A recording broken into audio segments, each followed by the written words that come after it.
joining us this evening on TKO8 Local News. Unofficial election results in Boone County show Valley Springs voters narrowly denied a millage increase for their school system. Lead Hill voters approved a millage extension. All incumbents won in the board races, and there will be no runoff at Alpena. In the Valley Springs millage vote, it was a close one, with 233 voters for the measure, 237 against. And the Lead Hill vote was far more decisive by a vote of 104 more votes in favor of the extension than against. The Boone County Election Commission is set to meet on Monday to certify all election results. A one-vehicle accident Monday morning in Marion County has claimed the life of Jennifer Smith of Yellville. Spokesperson for the Marion County Coroner's Office says Smith whose age was not available, was traveling alone when the accident occurred on CCC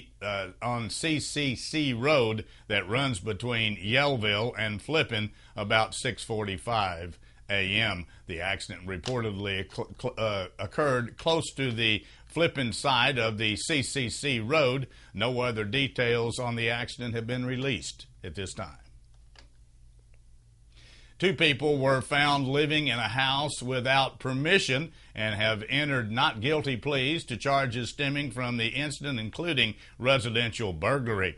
Christopher and Sarah Sanders were arrested late last month when Baxter County deputies responded to a report of suspected trespassers at a residence along the Spring Lake Drive area. The owner of the home was out of town at the time and confirmed that no one had permission to be in that residence. The couple admitted to deputies that they did not have permission to be in the home and that they had gained entry through a back door. A search of the residence uncovered approximately 8 grams of marijuana and various items of drug paraphernalia. The deputies reported it appeared the couple had been living in the house for a number of days.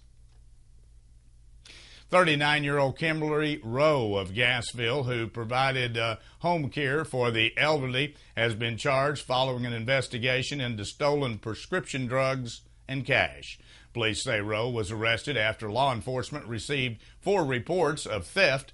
During the time of the reported thefts, Rowe worked for 2 different companies providing in-home care for the elderly. In March, Mountain Home Police received a report from one of the companies that Rowe was terminated after receiving 2 theft complaints from their customers. The company reported that 140 Ritalin pills were missing in one situation. On September 6th, the Baxter County Sheriff's Office received a theft report involving money. The complaint reported that $20 was missing on one occasion and small amounts of additional money were missing from the complaint's residence on 2 other visits by Rowe. The following day, the Sheriff's Office received a theft report of approximately 60 to 70 hydrocodone pills that were taken over an extended period of time. Rowe is incarcerated in the Baxter County Detention Center with a bond set at $15,000. 27-year-old Carlo Joseph Ferrugo of Mountain Home, who is an active parolee, was arrested Monday on felony charges after he was found with drugs during an investigation into a 2-vehicle accident in the Mountain Home area. According to Mountain Home Police Chief Kerry Manuel, Ferrugo is being held in the Baxter County Detention Center on a $2,500 bond. The arrest affidavit in the case says a Mountain Home police officer was dispatched to the scene of a 2-vehicle accident at an undisclosed location. Upon arrival, the officer found one vehicle to be occupied by a pregnant female and 2 young boys. The other vehicle was occupied by Ferrigno. The officer says Ferrigno had slurred speech, was unsteady on his feet, and had bloodshot eyes. He was found to have a suspended driver's license and on active parole with a search waiver on file. After he was searched, approximately 2 grams of methamphetamine was found on his person. Along with the drug charges, he now faces parole violations and a DWI. Stay with us. Be back in a moment. We'll take a look at some headline news from around the region as TKO8 News continues.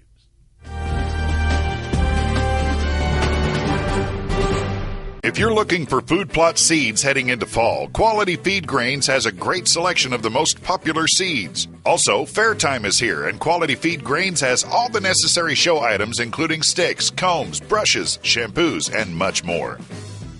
Check their website, qualityfeedgrains.com, now for this month's special. Quality Feed Grains, serving you with 2 locations, 4617 Highway 65 South and 311 East Prospect in Harrison.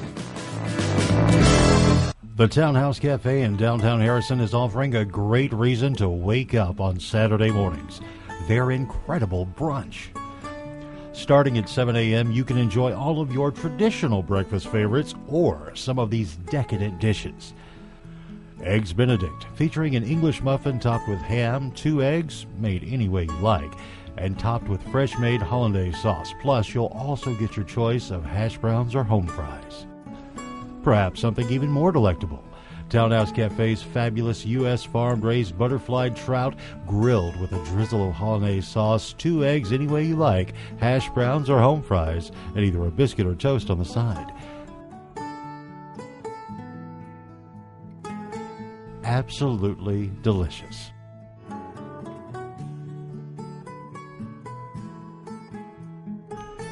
Saturday brunch at the Townhouse Cafe in downtown Harrison.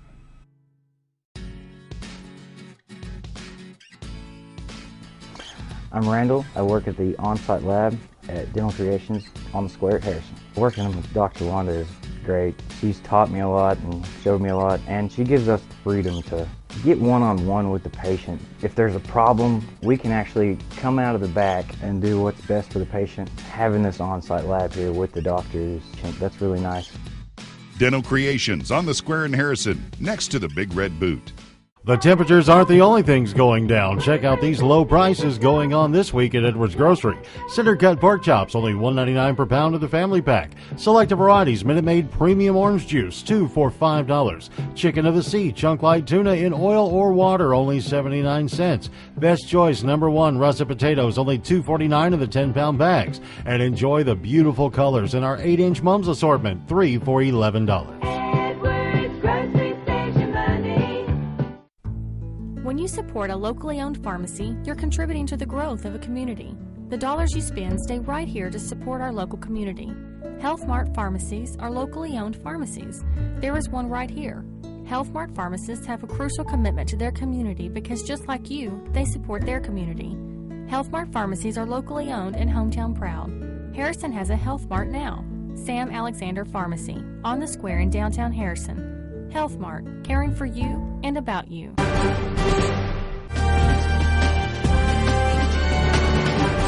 An Arkansas man charged with first-degree murder in the road rage killing of a 3-year-old boy has been found mentally competent to stand trial. 33-year-old Gary Eugene Holmes of Little Rock has been fit to proceed, and his trial will be scheduled for February 13th. Defense attorney Ron Davis changed Holmes' plea from not guilty by reason of mental defect to not guilty. Holmes is charged with murder and committing a terroristic act in the December 17, 2016 fatal shooting of Asen Ammer King in the Little Rock area.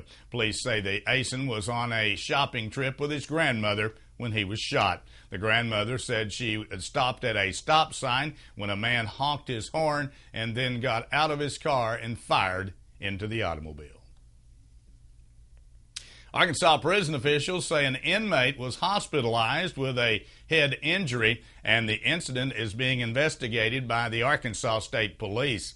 The Department of Corrections says the inmate, 34-year-old James Walker, was taken by ambulance from the Cummins unit in Grady, Arkansas, to an area hospital to treat head injury. The department did not have any information on the nature of the injury and said it was unclear whether it was the result of a fall or an assault. The department says it and state police are conducting the investigations. Department spokesperson Solomon Graves says Walker was not assigned to the barracks at Cummins, where 3 inmates were injured during a disturbance last week. An undetermined number of inmates in that incident broke windows and damaged surveillance equipment during the disturbance.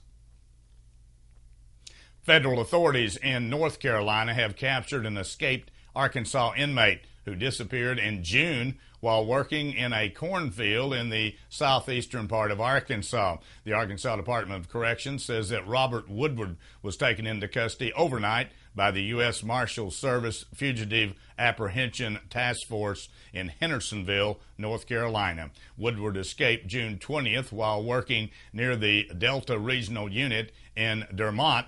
At the time of his escape, Woodward was serving an 8-year prison sentence out of Pulaski County after pleading guilty in February to fleeing.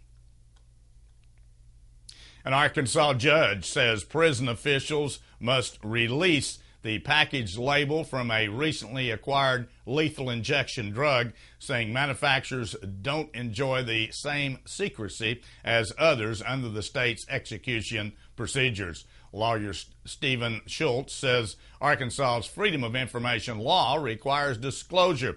Pulaski County Circuit Judge Mackie Pierce on Tuesday rejected the state's argument that privacy granted to drug sellers and suppliers in Arkansas's execution law also extends to the manufacturers. Arkansas recently acquired enough of one of the 3 drugs to conduct 2 executions, with the first coming November the 9th of this year. Arkansas's Republican governor is backing a revived effort to repeal former President Barack Obama's health care law, saying the latest measure addresses his concerns that the past proposals would have shifted too much in cost to the states. Governor Asa Hutchinson says he supports legislation backed by the White House and Senate leaders that would replace much of Obama's health law with block grants to all the states. Hutchinson called the bill the last and best chance to repeal the federal health care law. Before we take a look at the steamy weather forecast as we move on through the work week, here's the way the stock market ended today.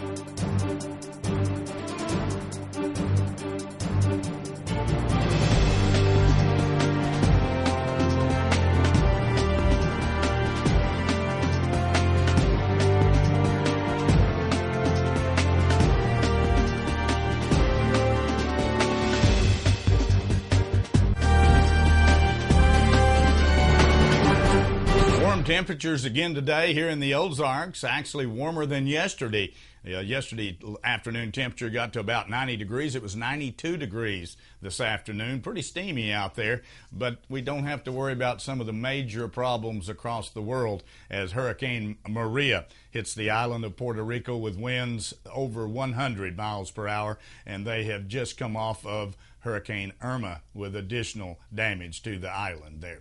Well, we don't have to worry about that. We do need some rain here in the Ozarks, and doesn't look like we're going to get any in the near future. It's just going to warm up and stay that way. Here's the way it looks for tomorrow. About the same as today temperature-wise. Lots of sunshine on Thursday with an afternoon temperature of around 91 degrees. Friday, likewise, mostly sunny skies and up to 90 degrees, and heading into the weekend, not much change. Mostly sunny on Saturday and 90 degrees. 88 degrees on Sunday afternoon and sunny skies, and then we head into the new work week on Monday, 87 degrees under mostly sunny skies. Absolutely no rain in the forecast, unfortunately, for this area. Stay with us. Be back in a moment. We'll take a look at sports around the region. This TK08 News continues.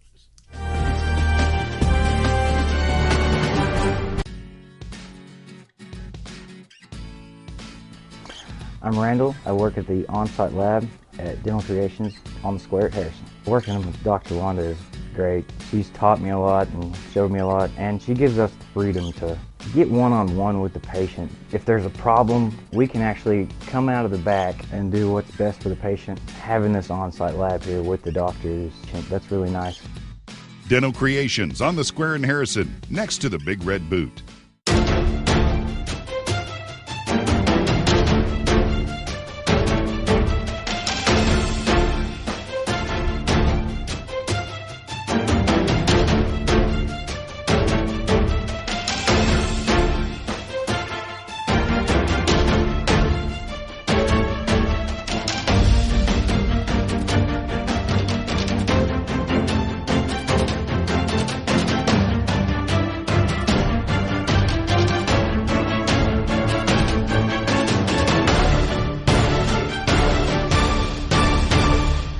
Many things have changed over the years, and so has auto body repair. Even though Ozark Auto Body has been in business for over 30 years, they continue to change with the times. They believe protecting the environment is important and have done so by using environmentally friendly waterborne paint from PPG. This aligns with the technology used by original manufacturers and gives you a lifetime limited warranty. Quality PPG waterborne paint, ASC certified personnel, plus 24-hour towing service. Ozark Auto Body in Harrison, always taking pride in excellence. The Izzard County High School boys golf team won the Class 1A District 2 golf tournament held Tuesday at the Tannenbaum Golf Club in Drasco. The Cougars shot a .262, 15 shots better than second place Concord. Calico Rock was fourth and Rural Special finished seventh. Tyler Pemberton led the Cougars with an 84. Zach Williams shot 88. Matthew Wortman had a 90. Calico Rock was led by Cole Whitaker, who shot a 97. On the girls' side of action, it was Greer's Ferry Westside winning the team title. Calico Rock was third. Rural Special was fifth. Izzard County's Michaela Quiche was the medalist with an 88. Calico Rock was led by Hannah Davis with a 122. 27 home games, including 5 straight games inside the state, highlight Arkansas's 2018 football schedule unveiled on Tuesday afternoon on the SEC network. The 2018 schedule features 7 home games, including the season opener against Eastern Illinois and matchups against North Texas, Alabama, Ole Miss, Tulsa, Vanderbilt, and LSU. Arkansas will play one Southeastern Conference game at War Memorial Stadium in Little Rock in 2018. That game, however, has not yet been decided. The 7-game home slate is the first time since 2000 that Arkansas has played 5 consecutive home games in a single season. Kansas City Chiefs have taken over the top spot in the latest AP Pro 32 poll. After beating both New England and Philadelphia, Kansas City received 8 of 12 first-place votes for 378 points in the balloting by media members who regularly cover the NFL games. The Atlanta Falcons moved up 3 spots to number 2. The AFC West has 3 teams in the top 6. And Dexter Fowler hit a tying homer in the 8th inning and a go-ahead double in the 10th, helping the St. Louis Cardinals to a big 8-7 victory against the Cincinnati Reds. Yadier Molina and Paul DeJong also connected for St. Louis, which was swept by National League Central leading Chicago over the weekend and had dropped 4 of 5 overall games. Game 2 of the series is tonight. Luke Weaver starts for the Cardinals, while rookie Davis goes to the mound for the Reds. Marcus Stroman pitched 7 innings to win for the first time in 6 starts. Darian Berry hit a 2-run homer, and the Toronto Blue Jays beat the Kansas City Royals 5-2. Kansas City outfielder Alex Gordon's solo home run off of Ryan Tepera in the 8th was the 5,694th of his major league season, bringing the record set in 2000 at the height of the steroid era. The record was broken with just less than 2 weeks remaining in the regular season. And that wraps up our broadcast here for this evening. Thanks for joining us. Join us Monday through Friday at 6:30 and again at 10 p.m. as we continue to bring you local news, weather, sports, and local announcements from around the area on Harrison's broadcast station, TKO Channel 8. Now stay tuned for more local events around